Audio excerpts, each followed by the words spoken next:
अस्सलाम वालेकुम प्यारे बच्चों। तो आज हम पढ़ेंगे हरूफ तरजीह में अपना नया जोड़ा काफ। प्यारे बच्चों, ये है हरूफ तरजीह में दूसरा काफ, डंडी वाला काफ, और इसका जोड़ा है गाफ, दो डंडी वाला। काफ के सर पर एक डंडा, गाफ के सर पर दो डंडे।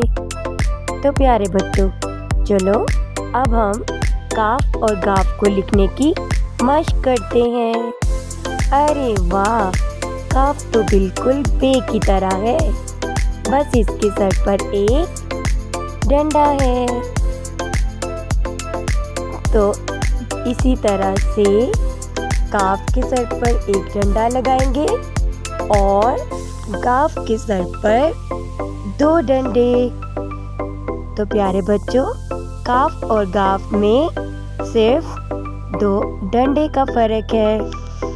तो चलें अब हम देखते हैं कि काफ हमें कहाँ लेके जा रहा है। अरे, काफ तो हमें एक लाइब्रेरी में लेके आ गया है और यहाँ पे बहुत सी किताबें मौजूद हैं। और काफ अब इसमें से क्या ढूंढने आया है? काफ ढूंढने आया है एक किताब। और वो किताब कौन सी है भाई? वो किताब है कहानी की किताब। काफ अब हमें एक कहानी सुनाने जा रहा है। तो चले बच्चों, अब हम सुनते हैं काफ से काफ की कहानी। वाव, तो ये तो एक बहुत ही गर्मी का मौसम है और ये प्यासा कौवा आ गया है और यहाँ पे तो एक कांच का जग भी मौजूद है और शाख पे बैठी एक कोयल भी मौजूद है। और बताएं प्यारे बच्चों, यहाँ पे और क्या क्या है? तो देखिए बच्चों, कौवा क्या करेगा? कंकरियाँ उठाकर कांच के गिलास में डाल देगा और फिर इस तरह से अपनी प्यास बुझाएगा।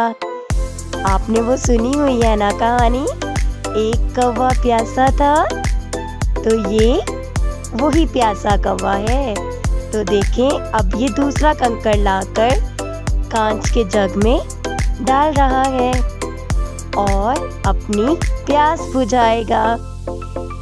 इसको देखकर शाख पे बैठी कोयल भी आ जाएगी और उड़ता हुआ कबूतर भी आ जाएगा और वो भी इस कांच के जग से पानी पिएगा। अरे, यहाँ पे तो एक कुल्हाड़ी भी मौजूद है जिससे कोई लकड़हारा लकड़ियाँ काट रहा था और बहुत शदीद गर्मी होने की वजह से यहीं छोड़ गया। ओह, तो हम आ गए हैं अब गाफ के पास। अरे, ये तो बड़ी एक प्यारी सी गली है और यहाँ पे गाफ घूमने आया है और देखते हैं अपने साथ किसको लेकर आया है। अच्छा जी, तो यहाँ पे गुलजेब है जो गेंद के साथ खेल रहा है और यहाँ पे एक गोला गंडा वाला और गोलगप्पे वाला भी मौजूद है। अरे, गाफ ने क्या देखा? एक गंदा रैपर जो उसने डस्टबिन में डाल दिया। तो प्यारे बच्चों, हमने काफ और गाफ की मशक की और इसकी कहानी भी सुनी। आप अपने अपने घर में काफ और गाफ को लिखने की मशक करें। अल्लाह हाफिज़।